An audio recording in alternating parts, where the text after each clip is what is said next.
Hello, viewers. This is a special emergency transmission. We hope that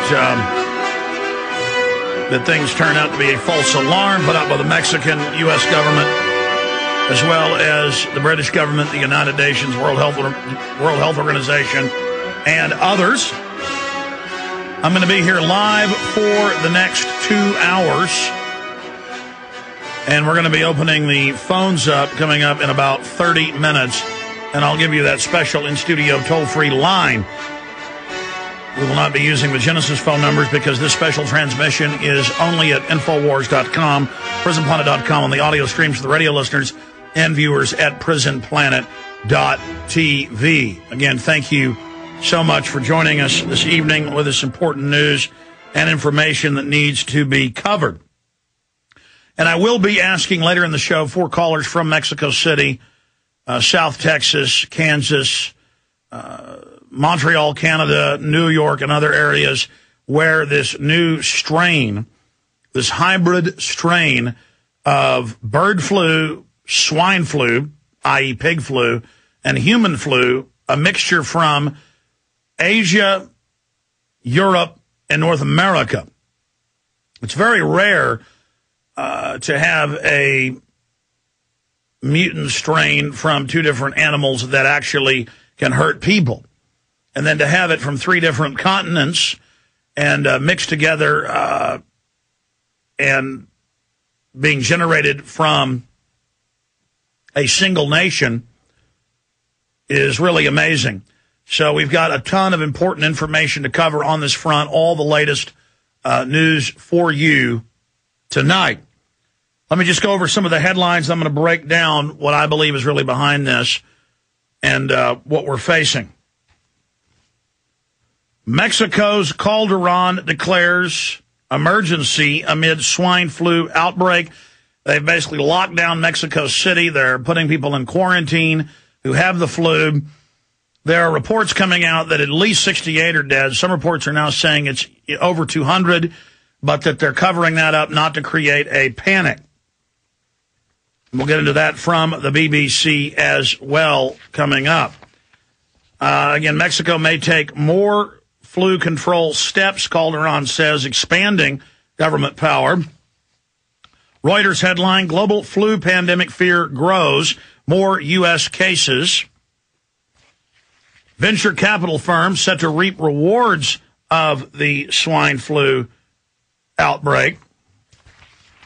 Again, Mexico may isolate patients with deadly swine flu. Then you read the articles. That's out of the New York Times. They're already doing it. Officials, 8 New York City students probably have swine flu. It's confirmed in Kansas, confirmed in South Texas towns, San Antonio, Texas, confirmed in Canada, in Montreal. So that is some of what is coming up. Headline, deadly flu strain erupts in Mexico, U.S. Now, why is this so important when we have headlines like this one out of MSNBC? New U.S. swine flu cases spread pandemic fears. Why is that so important? You'll notice that I haven't really, over the last 4 or 5 years with all the bird flu fear-mongering by the governments of the world, spent a lot of time on it. But in the last few months I have, because we've seen preparatory conditioning in the media for a controlled release. I've seen signs in the propaganda campaign that made me go on air in the last 2 months and say that I believe they may have some bird flu, swine flu scares that are preparatory trial balloons to test the public to see if the establishment wants to indeed release a controlled pathogen into the general population. There's a lot of facets to this I'm about to go over, so be patient here. This is all important. I'm going to try to be as calm as possible to cover all this in detail. We have to remember that the 1918 Spanish flu that killed between 40 and 60 million people, historians and governments argue about that. We have to remember that between, well, some estimates are higher, but at least 40 million people died. And that broke out on U.S. military bases simultaneously in separate geographic areas. Clearly a bioweapon.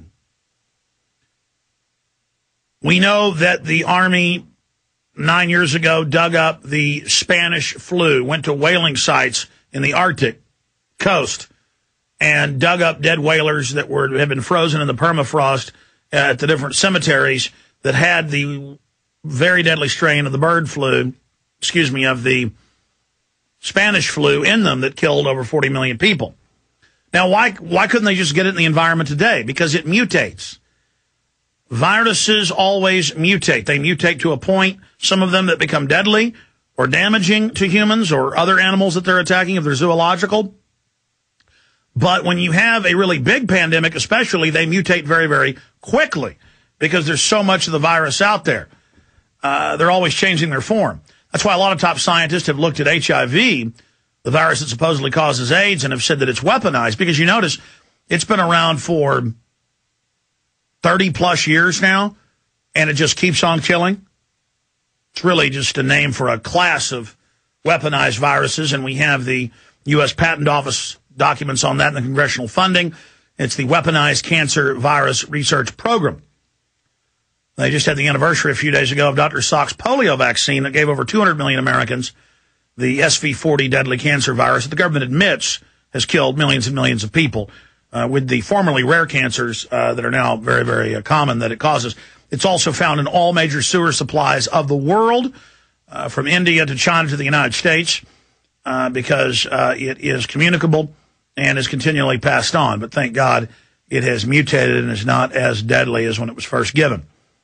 But sometimes it mutates to not be dangerous. Sometimes it mutated to be more dangerous. A lot of scientists believe in studies that's actually causing a lot of the autoimmune type diseases we're seeing. But that's amongst others. I'm just giving you some background records. Remember Tuskegee and the black men giving them syphilis, letting them spread it to thousands of people, die over 45 years, painful deaths.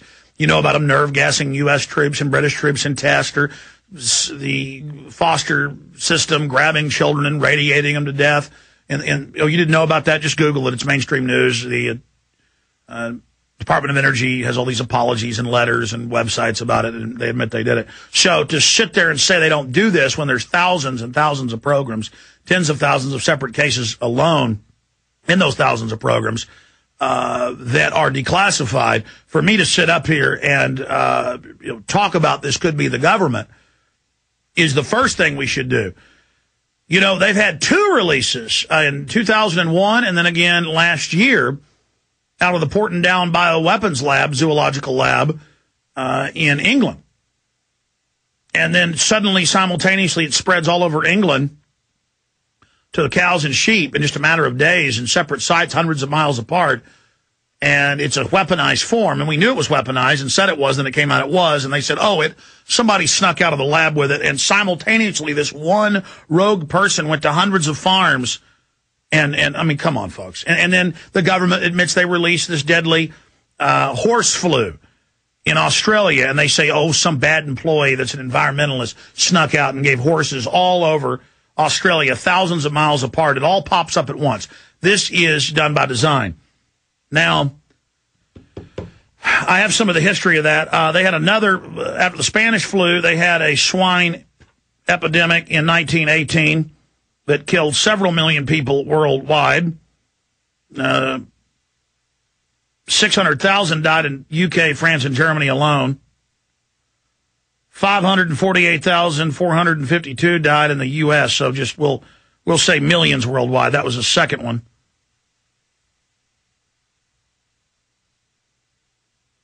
And then it goes on. This is from the encyclopedia. It says another 20 to 50 million, I guess, from that wave. So you've got that going on. So we have to take this very seriously. Now, to be clear, I want to be clear out of the gates here with everyone. I'm just reporting what the news is saying here. And I want to be more clear about this, that this is probably, it's not a false alarm if you're the 68 dead people in Mexico City. And it's not a false alarm if your people being quarantined in South Texas hospitals like San Antonio. In the city of San Antonio, as the AP is reporting. In fact, guys, I was printing that out there earlier, the San Antonio quarantine article, and I forgot to bring it in. Will you ask Aaron to bring that in, Jaron? Thanks.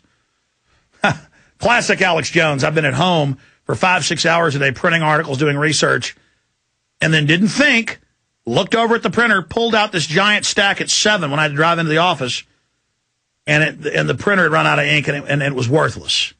So I run into the office here, and I'm like, print this, print that.